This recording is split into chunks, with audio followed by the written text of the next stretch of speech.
Frank was 15 when his life fell apart. He was born in a big house on Victoria Island. His father, Jonathan Adeyemi, ran a shipping business. His mother loved music and lilies. In their home, the air often smelled of coffee and of clean sheets. Frank's mother taught him to sing. She hummed lullabies as she folded clothes. She sang while she cooked. She smiled when Frank tried new songs. He felt safe and loved. Then one night, everything changed. They were sleeping when men came in with guns. The house that once felt warm and safe became full of screams and fire. The men killed Frank's parents. Frank cried that night and screamed for help, but no one came to his rescue. The armed men took him into the car and drove to a far distance location where Frank would be lost in the street, and he could not find his way home. They left him on the road, bleeding and alone. No one held him. No one told him it would be all right. No father, no mother. He was the son of a billionaire, and in just one night, his world changed. The attack had been planned. Jonathan's younger brother, James, wanted the shipping business and the money. He hired men to kill Jonathan and his wife. He also wanted to make sure Frank would not grow up to claim what should be his. But as Frank lived day by day on the street, he never knew what his life would turn out to be. But life had other ways of turning things around, and one day, everything changed. Sit down and grab your popcorn. Let us dive into this interesting story that will touch your heart. Please subscribe, like, and share it with your friends who love stories like this. Do not forget to turn on the notification bell for more interesting stories like this. Frank survived by learning how to be small and quiet. At first, he stayed near the ruins market. During the day, he begged for food. Later at night, he slept under market stalls after everyone had gone home. He learned which corners gave him a warm place to sleep when it rained. He learned to keep his head down and not ask too many questions. Frank kept one small hope. He wanted to find his house again. Every morning before the market opened, he walked along the rich estates in Ikoyi and Victoria Island. He liked to look at the big mansions. The walls were smooth and cool. The gardens had flowers and green grass. He stood outside the gates and pressed his hand on the cool stones. He remembered playing in his room with high windows and soft carpets. He did not touch anything. He did not try to steal. He only wanted to look and walk through the estate with the hope that one day he would find his home again. People who lived in those estates saw him often. Security guards sometimes chased him away. Rich men barely noticed him, but Frank kept coming back. He liked to imagine the house where he used to live. The memory made him feel less lost. One morning, he slipped through a broken part of a fence. He did not mean trouble. He just wanted to walk through the estate, admire the mansions like he always does. As he was walking, he came across a garden. He never knew that it would be the day his life would change. Inside the garden, found a marble bench and a thin path lined with flowers. On the bench sat a blind girl about his age. Her name was Grace. Grace was also 15. She was the only child of the famous billionaire Vincent Olatunji. Vincent was a businessman who owned many properties in Lagos. He had money. He could buy the best doctors in the world. Money could not fix everything. Grace had lost her mother months earlier. There had been a bad car crash. Glass from the broken window had cut Grace's eyes. After the accident, she could not see. She kept one small thing from her mother, a carved wooden flute. She played the flute each morning. The music was her world. It was how she remembered her mother's voice. It was how she felt near her mother, even when she could not see her face. Frank heard the flute as he stepped into the garden. The sound was thin and sad and strangely steady. He stopped and listened. Frank could not play the flute. He had learned a little singing from his mother. That morning, he began to sing along with Grace's tune. His voice was not perfect. It was rough from sleeping in the open and from the cold, but his singing fit the flute. The two sounds touched each other. Grace felt less alone. Frank felt a small warmth inside him that he had not felt since his parents died. They met again the next morning, and soon, one of the greatest friendships would be formed. Frank did not care about begging anymore. He did not care about being caught by the guards. He just wanted to be with Grace. He wanted to feel alive and be with someone who connected to his deep sorrows. Frank kept coming back every day. Grace played and Frank sang. They sat on the marble bench and talked. Grace told Frank about her mother. She spoke in short sentences so she would not get tired. Frank told small stories about the sea and about a kite he once flew in a yard full of noise. Both of them had lost their parents. Both of them used music to find peace. Grace often shared her lunch with Frank with a heart full of love, joy, and happiness. They learned each other's ways. Grace learned to listen better. She learned to know who stood nearby by the sound of shoes on gravel. Frank learned how to move quietly so that Grace would not be startled. He learned how to describe the colors she could not see. He learned to say, "This flower looks like your mother's dress," and Grace would smile. Little by little, music and words made a new kind of home for them on that bench. One day, Vincent came back to the house earlier than he usually did. He had forgotten a ledger and came home to get it. As he walked through his garden, he saw his daughter sitting and smiling. Vincent had not seen a real smile from Grace since the accident. For months, she'd been quiet. She had not laughed. Seeing Frank and Grace together made something shift in him. First,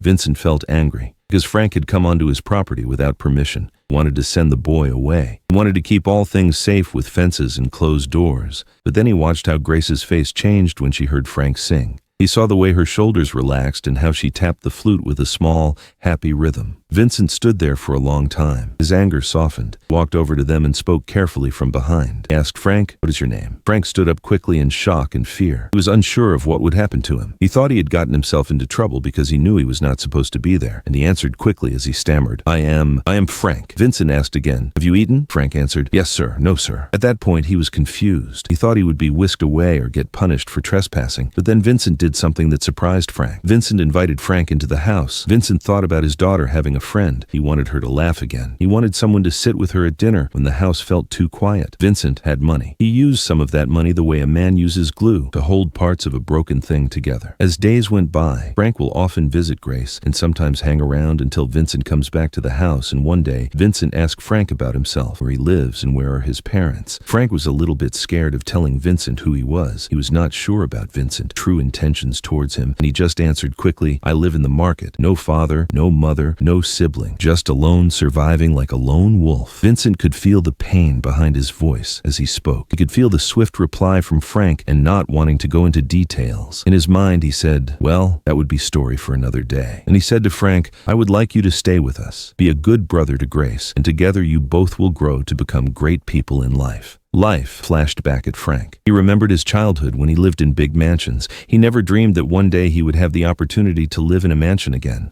Vincent gave him a bed, paid for tutors, made sure Frank had shoes that did not hurt his feet, put Frank into a small school near the house. Frank learned quickly. He liked school. He liked letters and numbers. He liked that the books had pictures he could describe to Grace. He also kept singing with her every morning. Time moved forward in small steps. Days passed. Tutors came and left. Doctors checked Grace's eyes again and again. At first, they said she might never see. The words the doctors used were careful. They said things like possible and risky. Vincent paid for tests in Lagos and then for a specialist from abroad. He wanted to do everything. He wanted a chance, even a small one, to make sure Grace would see again, but every attempt failed. One night, Frank had a dream. In the dream, Grace stood beneath a bright window. Light poured like water. Her eyelids blinked, and a bright world opened to her. She saw flowers, the marble bench, and a face that smiled. When Frank woke, he could feel his chest tight with hope. He quickly rushed and told Vincent about the dream, but Vincent never believed him. Vincent did not believe in dreams and prophecy. The only things he believes are facts and reality. Not so long. Then Grace had the same dream, and she told her father she had the same dream. The detail was small. Both had seen a bird land on the garden wall. Vincent was a practical man. He did not put much value on dreams. When two people shared the same dream, he felt something like belief move in him. It was an uneasy kind of belief. It was not faith, but it was enough to make him call another doctor. He made an appointment.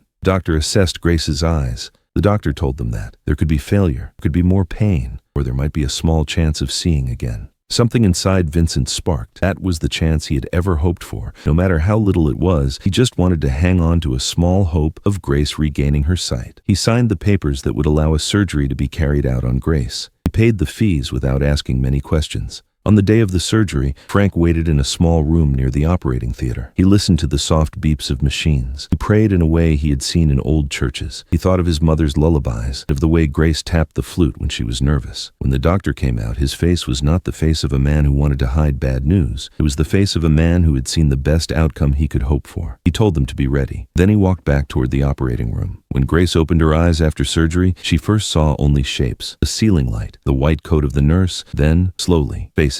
Vincent's face was wet with tears. He took his daughter's hand. Frank's face was the last to come into view. Grace's lips made a small sound. Her first true word after she could see again was, "You." Frank stood very still. He had not expected to be the first thing she would name. He reached out and took her hand. She laughed, a bright, clean sound that felt like a bell. For a moment, the house seemed to breathe. The rooms seemed larger. The long days of fear and quiet began to lift. Vincent cried once. He was a rich man, but tears can make any man look small and human. He had worried for so long. He had spent money the way others might spend time. Now his money bought him a single rich thing, his child's sight. After the operation, Grace learned to move with new care. She learned to trust her eyes and not be afraid. She learned to read the expressions on people's faces. Frank stayed by her side. They kept making music together each morning. When they walked through the gardens, Grace would point at flowers and ask Frank what they smelled like. He would tell her the names of birds. Sometimes she would stop and close her eyes and listen, and together they would sing without the flute, their voices small and bright under the open sky. Life did not become perfect. The past still lived in small corners. Frank still remembered the night the men came. Sometimes he woke with cold fingers and a heart that would not slow. He still had nights when hunger tasted stronger than hope. People still whispered about his connection to the old Adeyemi house. James's name did not fade from the black book of lawyers who suspected James of assassinating Frank's father, Mr. Adeyemi. But inside Vincent's house, Frank had food, a bed, and lessons. He had someone who cared for him. He had a place to learn to be a boy again. Grace and Frank grew close like siblings. They argued over small things. They laughed at the same jokes. They shared music and stories. When Grace would play the flute now, she sometimes let Frank take it and try new notes. He played badly sometimes, but he played with joy. The music was a bridge that stretched from the hot nights on the street to the quiet rooms of the house. One evening, as the sun was low, Frank walked alone to the edge of the estate. He watched the wall where he had slipped through that first day. He thought of the market stalls and the nights under the sky. He felt the weight of being a boy who had lived two lives. He had been a child in a warm house and a child on the street. Both lives lived inside him. He held them both like two fragile birds. Grace found him there. She sat down and put her hand on his. They watched the light fall and talked about small things. She told Frank she still heard music when she closed her eyes. He told her about a day he had almost lost a shoe and how a woman in the market had laughed and helped him. The garden and the marble bench kept their place in their lives. The flute kept its place in Grace's hands. For Frank, the bench was not only a place of longing anymore. It had become a place of home. He had a bed that did not leak in the rain. He had lessons that made him proud. He had a voice that fit with another voice. He had someone who believed the best of him. People in the neighborhood began to see Frank differently. Some still whispered. Others nodded when they passed the gate. A few of the guards who had once chased him now tipped their hats. They saw how he helped Grace and how he went to school. They saw how the boy had grown into someone quiet and kind. The world was not fixed. There were still hard things to come. But in that house, with the warm smell of coffee on the morning air and the sound of a flute threading through the garden, Frank found something like a second chance. He learned how to keep one small hope and how to share it with another. He learned that a voice and a song could open doors that felt closed forever. And so, on the marble bench under the shade of green leaves, a beggar boy and a girl who had lost her sight made a small, slow kind of healing. The music held them. The garden grew during their quiet days. Little by little, they began to see what it meant to live again. But soon Frank's hidden past will finally come out in the sunlight when Vincent starts asking questions. He was just once a homeless beggar, begging in the streets of Lagos to survive. But now Frank has stepped into the world he never dreamed of. His journey has taken him from having everything in life to losing it all to his wicked uncle, and then a chance to gain back his world. This is the story of a boy who sang to a blind girl, the daughter of a billionaire. His song won the heart of the billionaire. And trust me, what happens next will shock you.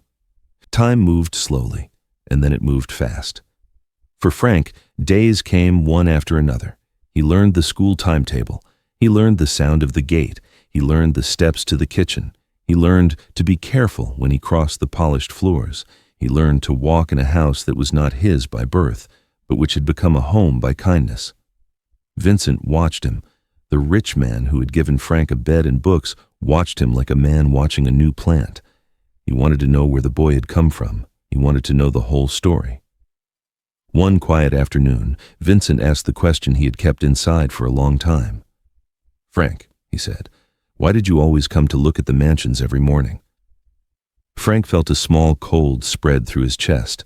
He had learned to be careful around men with power. He had seen smiles hide the sharp edges of people who wanted more. For a while he did not speak. He thought the question might be a trap. He thought a man like Vincent might still be dangerous, even if he had been kind. He had seen money make people cruel before. He had seen the night his own home burned. Vincent asked again, gently. He spoke as a man who had watched his daughter heal and wanted to give the same care to another who had been hurt. He did not press. He waited. So Frank told the truth. He told Vincent about the warm house on Victoria Island. He told him about his mother, who loved lilies and music. He told him about the night the men came with guns. He told him how the house had been broken and how he had been left on the road. He told him about his father's business, though he was younger, but he knew the name of his father's company. Vincent listened quietly. He did not interrupt.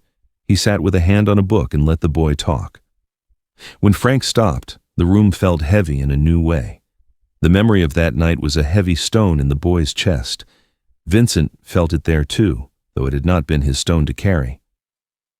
The next days, Vincent moved in a direction he had not chosen before. He used the things he had.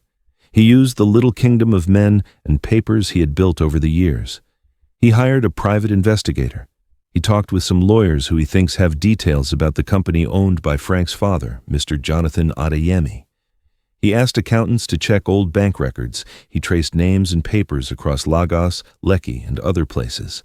He wanted to know who had taken the company that had once belonged to Jonathan Adeyemi.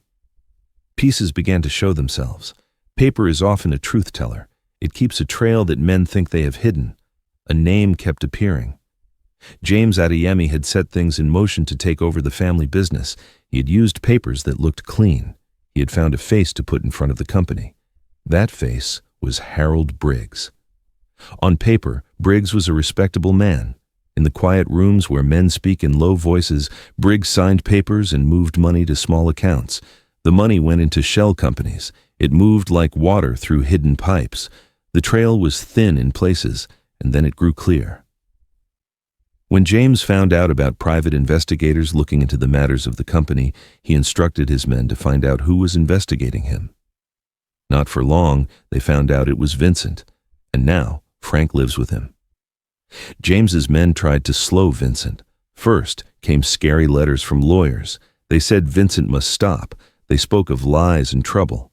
Then men in plain clothes began to watch the house. They were careful not to be seen by the cameras, but their eyes were there.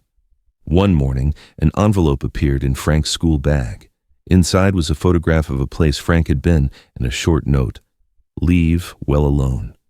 Fear is made small by the body, but it grows big in the stomach.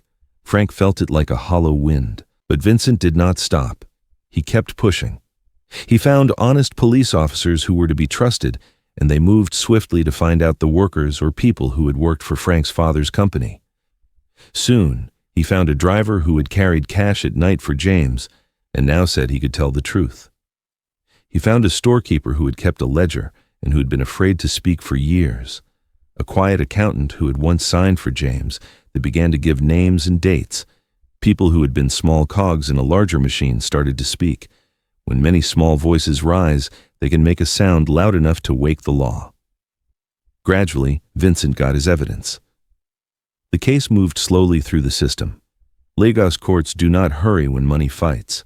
James hired lawyers who used time like a sword. They filed papers and asked for delays.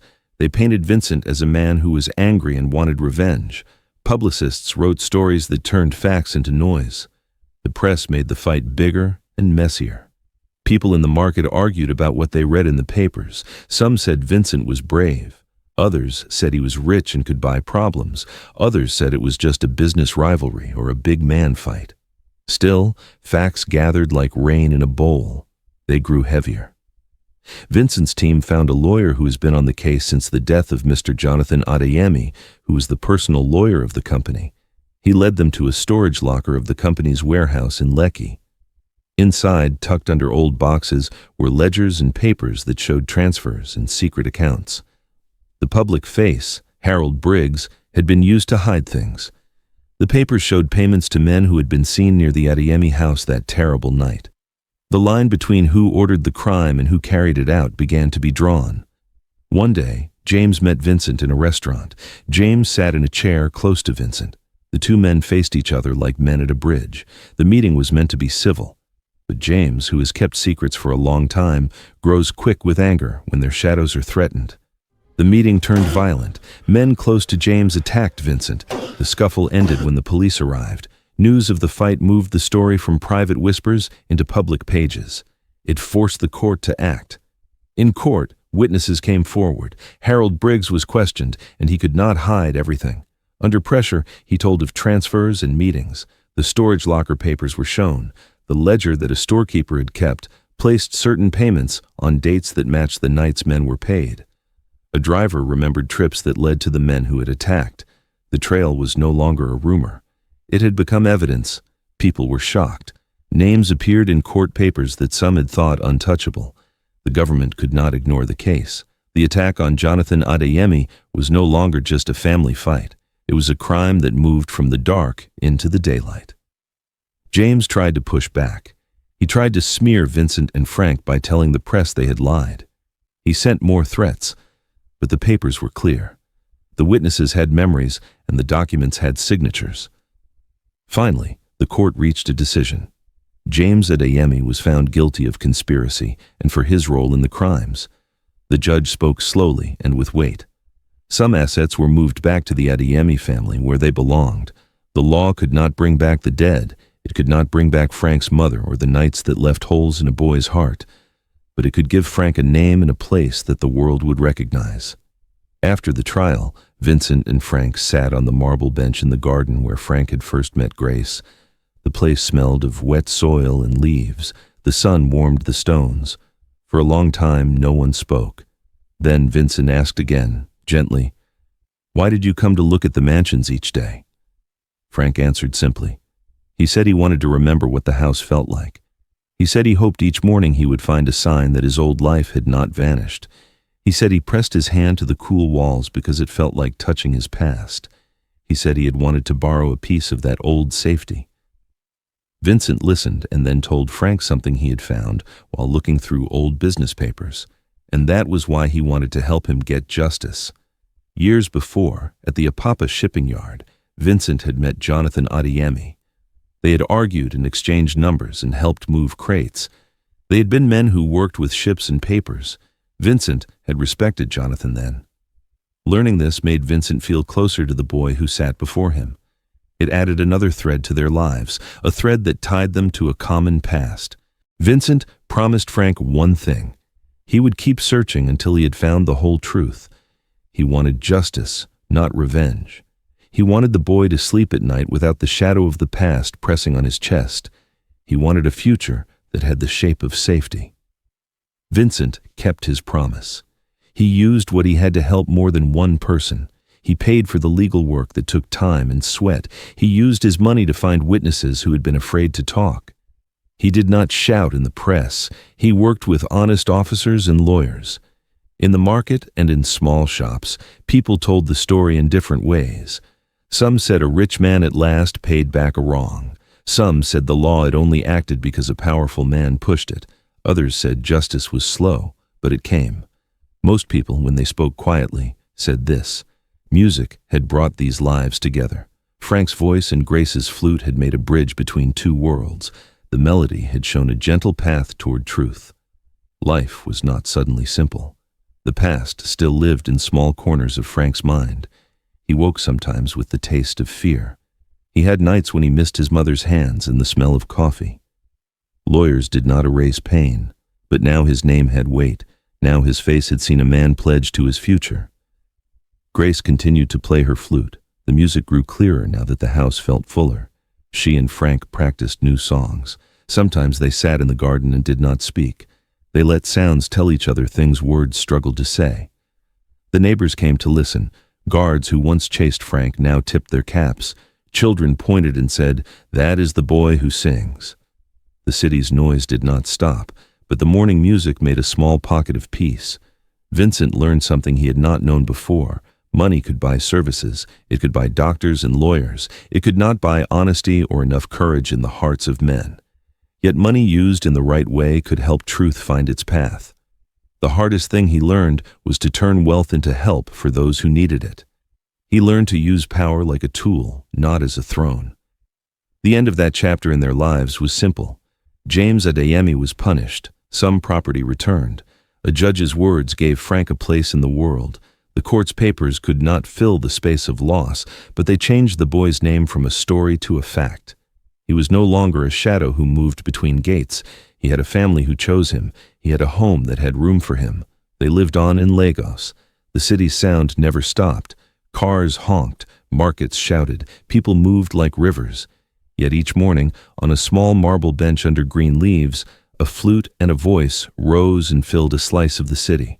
The music was not loud, it was steady. It spoke of wounds and healing. It told a truth that paper could show in numbers and a court could say with a gavel. It told the truth that a kind heart and a steady voice can make justice rise and give a child a future. And so, in a house that smelled of coffee and open books, a boy who had lost everything learned to trust people again. A girl who had lost her sight learned to see the world with her eyes and her music. A man who had money used it to bring wrongs to light. Justice came, slow and careful, and with it a chance to live again. If you want part 2, kindly comment part 2 in the comment section and tell us where you are watching this video from. Please subscribe to this channel, turn on your notification bell to be notified when part 2 is posted. Do not forget to share with your friend who loves stories like this.